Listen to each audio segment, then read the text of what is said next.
Hi, this is Roger. Thanks for dropping by. Kitchen time with a difference today. We'll see if this gadget works.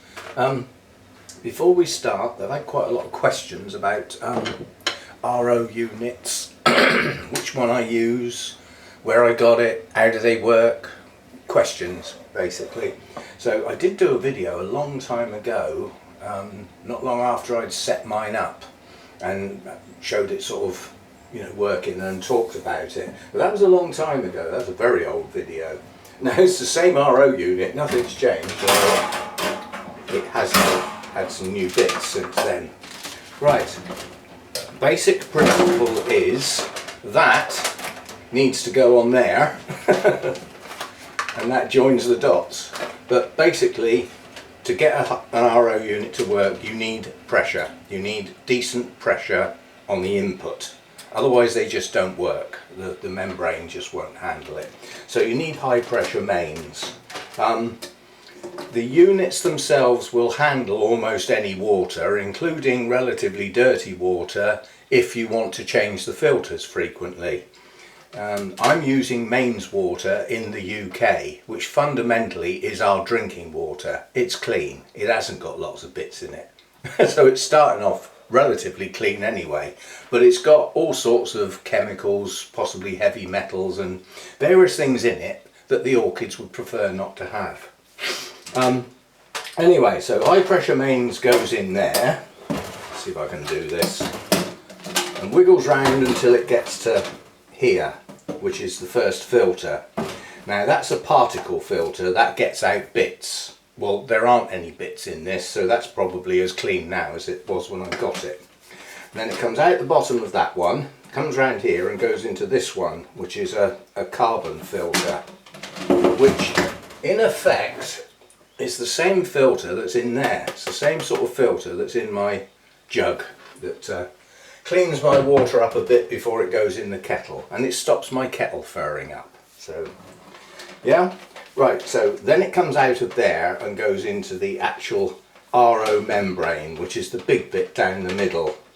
Now that's under pressure, yeah, so you've got pressurized water coming in this end, and it tries to get out the other end once it's been forced through the membrane.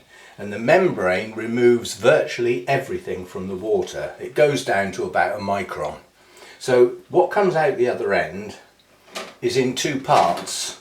The bit that comes out of the membrane where the water has passed through the membrane comes out here. That's the good stuff. And where I set it up before, I didn't need a long pipe on there, but I do now. And I wish I'd kept the pipe, but I'm sure I can get a new bit. But it doesn't all come out of there. Another lot comes out of here and tries to escape, and that goes off to here, which is a waste pipe, which has a tap on it which effectively reverses the flow, and it's a process used for cleaning the unit.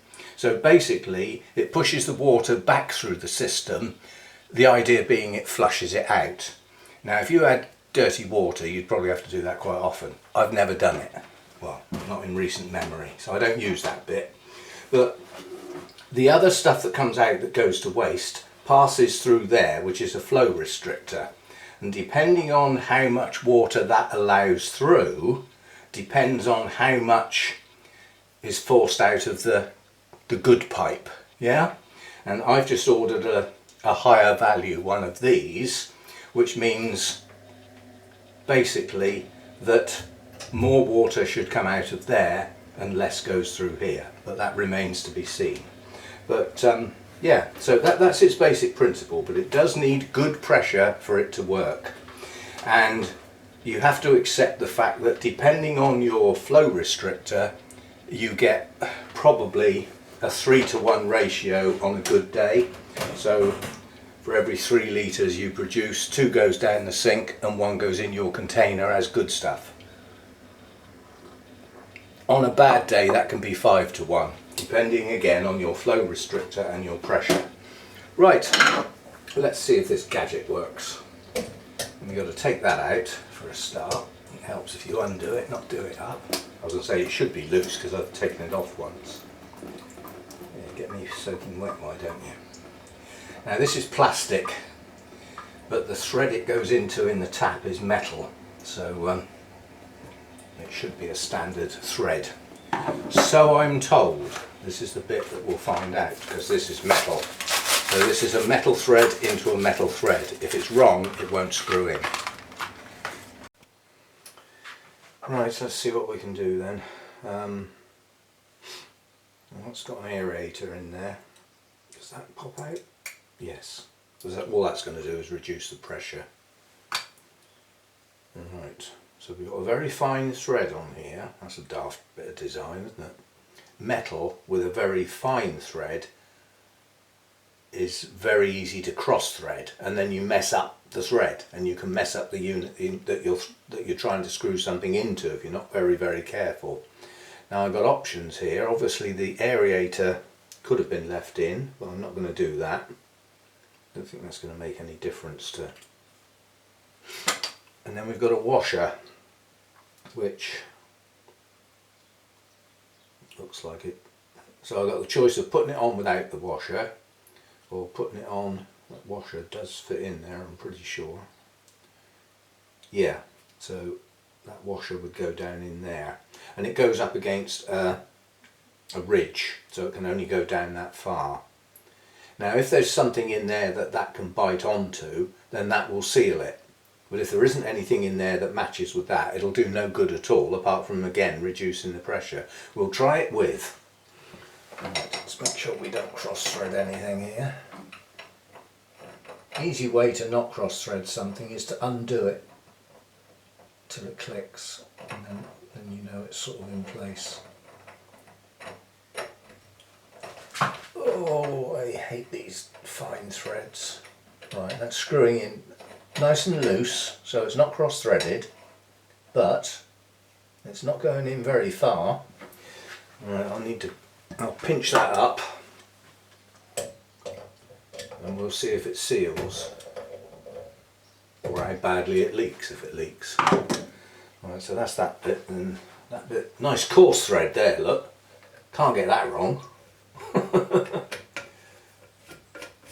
Now that's, normally those go on hand tight, so I won't bother pinching that up.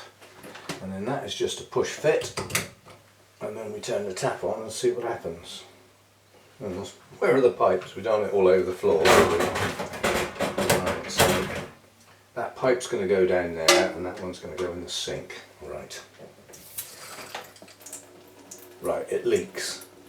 So it's not sealing tight for a start. Where's it coming out? It's coming out on that metal thread. We've got water coming out the waste pipe. It always takes a while for the water to get through there, which is just about long enough for me to have some coffee. If there's enough pressure to get it through there, of course, with the leak.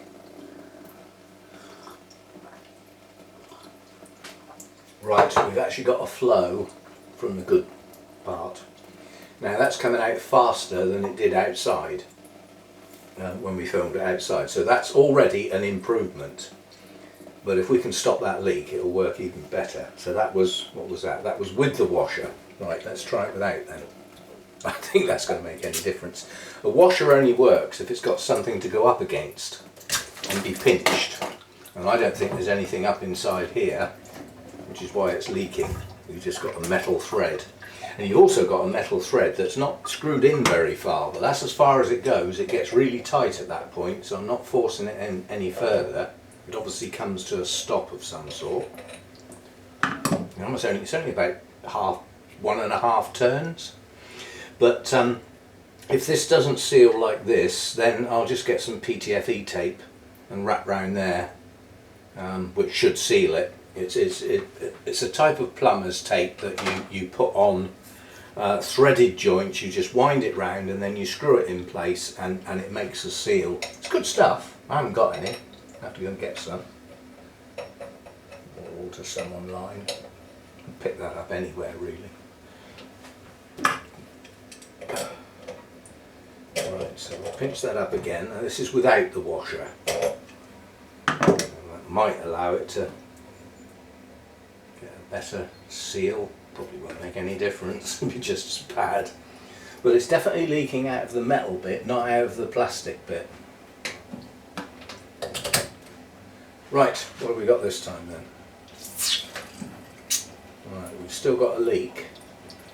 Quite honestly, I don't think that's leaking quite as bad. Actually it is, it's made no difference. Yeah, the flow's the same out of both pipes. So yes, it works. I wouldn't be prepared to use it like that because it's bad enough having this going down the sink without having that going down the sink as well. That's just a total waste. So we need to get that joint sealed.